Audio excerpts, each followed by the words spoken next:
May ilan na po mga congressman ang nagsalita.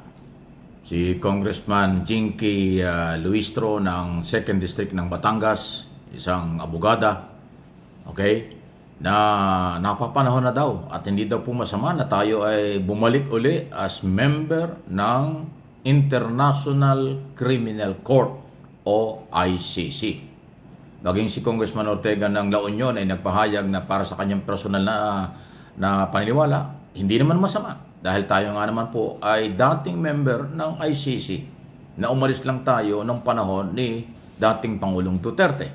Dahil dyan, sinasabi ng ibang mga mamabatas na hindi dahil sila'y sumasang-ayon na mag-membro tayo ulit ng ICC, hindi dahil sa mahina ang or walang justice system sa Pilipinas. Meron din.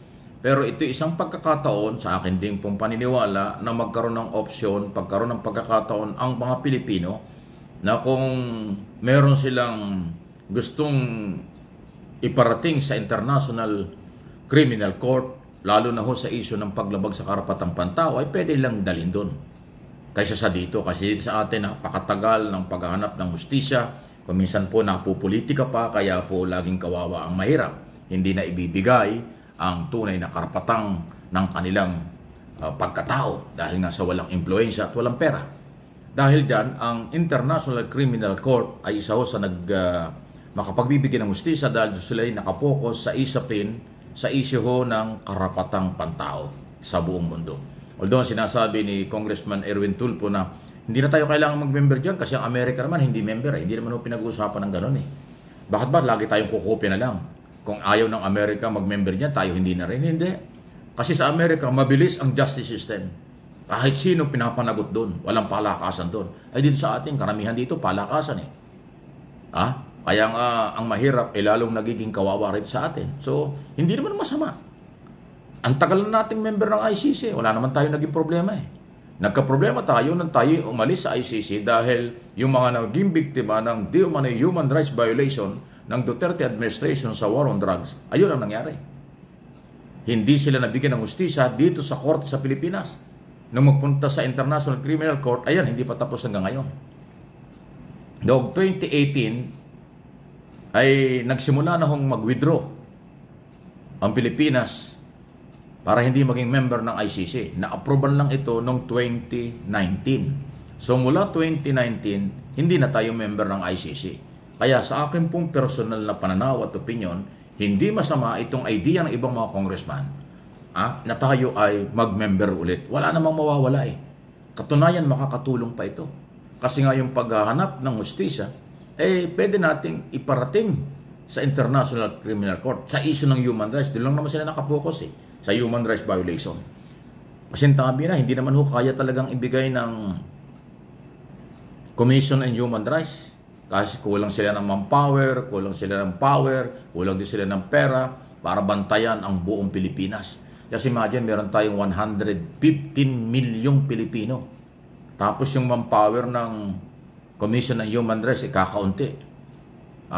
May mga opisina, may mga probinsya nga na walang CHR, walang Commission on Human Rights Office. O paano? At saan magrereklamo yung tao?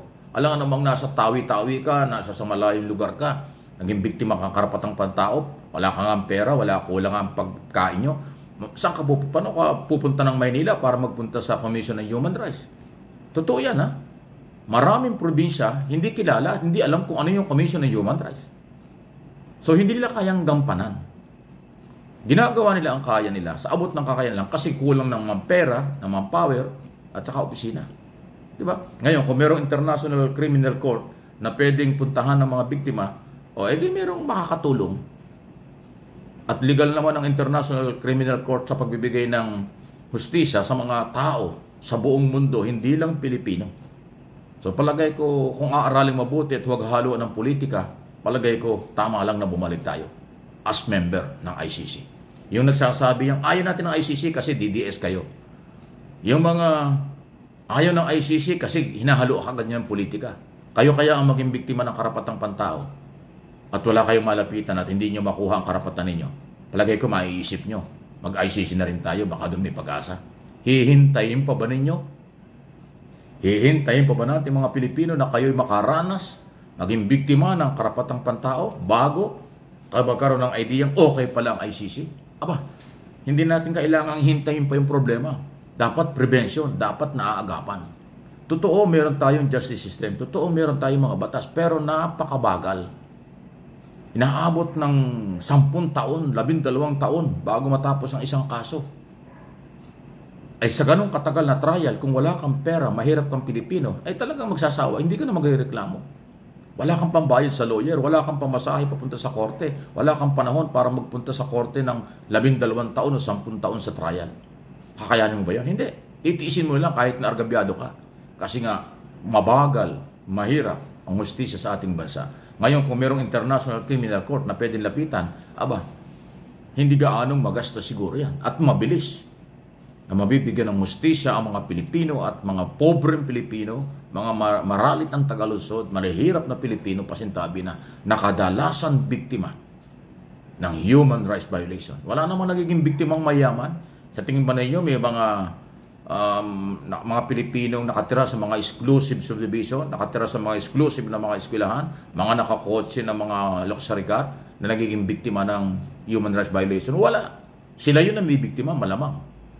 Pero ang nagiging biktima ay yung naglalakad lang, yung nagko-commute lang, yung farmers, estudyante, manggagawa at maliliit na pamilyang Pilipino nakatira sa gilid-gilid lang, pasintabi na po. Ganon ang nagiging biktima. O asang sila kukuha ng pera panlaban? Titiisin na lang kasi wala silang kakayanan. So ang International Criminal Court ay pwedeng makatulong sa ganong sitwasyon. Kaya nga maraming biktima ng Duterte administration ang nagpuntahan doon 2017 pa. At yan na nga yung pinag-uusapan. Hindi ibig sabihin yung ibang congressman at yung ibang naniniwalang bumalik tayo sa ICC dahil lang sa nangyari sa mga Duterte. Hindi. Ang ating paghandaan ay ang darating na mga panahon para sa oras ng pangailangan ng mga tao ng paghanap ng hustisya, anumang gobyerno ang may hawak, at least meron tayong second option.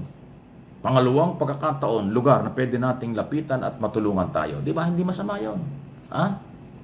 Okay ba sa inyo yan? Palagay ko, ating aralin ito. Pabor ba kayo? Hindi. Sa ngayon, maaaring hindi pa. Pero ang tanong, hinihintay niyo ba na kayo maging biktima pa para maramdaman yung kailangan pala ang ICC? Aba, mahirap po yun. Huwag haluan ng politika para maging malinaw ang pangunawa. Huwag haluan ng personal at politika para sumang-ayon sa magiging magandang pagkakataon sa darating na mga panahon. Pag ang iyong mahal sa buhay, kamag-anak o kayo mismo ang nangailangan, alam na ninyo ang lalapitan. Pero ngayon, hindi pwede. Kasi kung hindi tayo member ng ICC, hindi tayo papansinin ng mga yan. Kaya lang tayo pinapansin ngayon dahil yung mga nagreklamo laban sa nakaraang gobyerno ay 2017 pa. Noong panahon yun, member tayo ng ICC. Kaya nga sa aking paniniwala, mayroong pang jurisdiction ng ICC sa mga kasong hawak-hawak nila dahil noong magpunta ang mga Pilipinong complainant doon, member pa tayo. Hindi lang tayo, nawala na tayo as member noong 2019, 2 years after na mag-file ng reklamo ang mga Pilipino. Ganon po ang sitwasyon. Nililin lang nila. Kaya, panahon na. Subukan natin. Magpatulong na tayo sa international organization, International Criminal Court, para mabigyan ng hustisya ang kawawang grupo ng mga Pilipino. Please like, share ng video ito.